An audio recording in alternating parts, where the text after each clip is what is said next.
We've been talking a lot about Tonya Harding lately. Now, just yesterday, she went head-to-head with Piers Morgan on ITV's Good Morning Britain. Now, she nearly walked out of the interview. Watch. My movie now, to me, is going to help so many people to realize that it is okay to ask for help. Maybe it suits you to play the victim, but I think the victim in all this wasn't you, it was Nancy Kerrigan, who had her Olympic dream shattered quite literally in her legs. I believe that we all... Thank you so much. I appreciate being on your show, but I think I'm going to have to say have a good night. Do you agree with how Tonya Harding is kind of having this resurgence of normalcy? Because I always, are we going to always look at her as a criminal? Is it has so much time gone past that all is forgiven?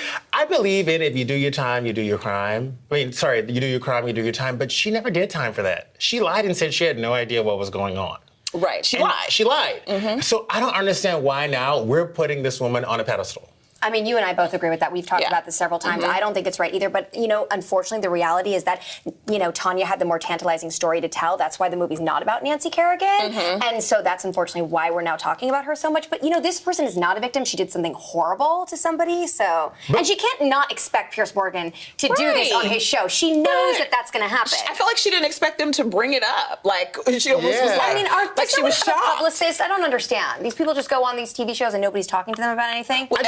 Go ahead. No, I just think it's also weird that we're sitting in a room and we're like, yes, we're all here for a movement about empowering women and doing this whole nonsense, and we don't want men to talk to women this way or do this to women or assault women. But yet we had a woman who was a part of an assault on another woman, physically assaulted her, and we're sitting here clapping. With a crowbar. And we're clapping for her. I just felt like, I don't know if everyone was caught up in the moment, but when I saw that moment, when I was watching the show, I was confused. I felt like I was in the Twilight Zone. I'm like, is everybody really... I felt like they were almost going to give Tonya Harding a standing ovation.